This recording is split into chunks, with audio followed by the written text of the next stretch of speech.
కొడంగల్ నియోజకవర్గంలో రైతుల భూములను తీసుకొని మ్యాక్స్బియన్ ఫార్మాకి కట్టబెట్టాలని ముఖ్యమంత్రి గారు నిర్ణయించారు. అయితే ఈ మ్యాక్స్బియన్ ఫార్మా గొలుగూరి సత్యనారాయణ రెడ్డి గారు ఏదైతే రేవంత్ రెడ్డి గారి అల్లుడున్నారో వారికి ఇందులో 16 లక్షల షేర్లు ఉన్నాయి. 20 లక్షల షేర్లు ఎస్వీఎస్ ఫెసిలిటీ అండ్ దానికి సంబంధించిన డైరెక్టర్ అన్నం శరత్ గారి ఉంది. గొలుగూరి సత్యనారాయణ రెడ్డి గారి కుటుంబం సభ్యుల మీద ఇప్పటికే ఈడీలో విచారణలు జరుగుతున్నాయి.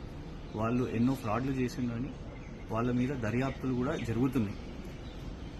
ఆ ఈడీ దర్యాప్తులో ఇప్పటికే కుటుంబ సభ్యులకు రుణాలను దారి మళ్లించిందని, ఫ్రాడ్లు చేసేదని, వాటితో ఆస్తులను చేసుకున్నారని, వ్యాపారాలు కూడా మొదలుపెట్టుకున్నారని ఈడీ విచారణ చేస్తుంది. అయితే ఈరోజు కొడంగల్ ఫార్మా చుట్టూ మ్యాక్స్బియన్ ఫార్మా ఏదైతే చర్చ జరుగుతుందో ఇందులో కూడా మరి నిధులు దారి మళ్లించినట్టు ఒక అనుమానం ఉన్నది. కాబట్టి మ్యాక్స్బియన్ ఫార్మా మీద విచారణ చేయాలని ఈరోజు ఈడీ కేంద్ర కార్యాలయంలో ఢిల్లీలో ఫిర్యాదు చేయడం జరిగింది.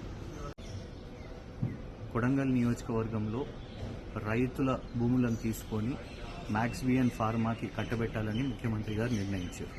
అయితే ఈ మ్యాక్స్బియన్ ఫార్మా గొలుగూరి సత్యనారాయణ రెడ్డి గారు ఏదైతే రేవంత్ రెడ్డి గారి అల్లుడున్నారో వారికి ఇందులో 16 లక్షల షేర్లు ఉన్నాయి. 20 లక్షల షేర్లు ఎస్వీఎస్ ఫెసిలిటీ అండ్ దానికి సంబంధించిన డైరెక్టర్ అన్నం శరత్ గారి ఉంది.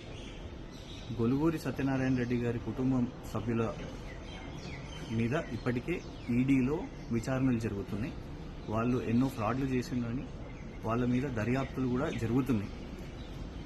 ఆ ఈడీ దర్యాప్తులో ఇప్పటికే కుటుంబ సభ్యులకు రుణాలను దారి మళ్లించిందని, ఫ్రాడ్లు చేసేదని, వాటితో ఆస్తులను చేసుకున్నారని, వ్యాపారాలు కూడా మొదలుపెట్టుకున్నారని ఈడీ విచారణ చేస్తుంది. అయితే ఈరోజు కొడంగల్ ఫార్మా చుట్టూ మ్యాక్స్బియన్ ఫార్మా ఏదైతే చర్చ జరుగుతుందో ఇందులో కూడా మరి నిధులు దారి మళ్లించినట్టు ఒక అనుమానం ఉన్నది. కాబట్టి మ్యాక్స్బియన్ ఫార్మా మీద విచారణ చేయాలని ఈరోజు ఈడీ కేంద్ర కార్యాలయంలో ఢిల్లీలో ఫిర్యాదు చేయడం జరిగింది.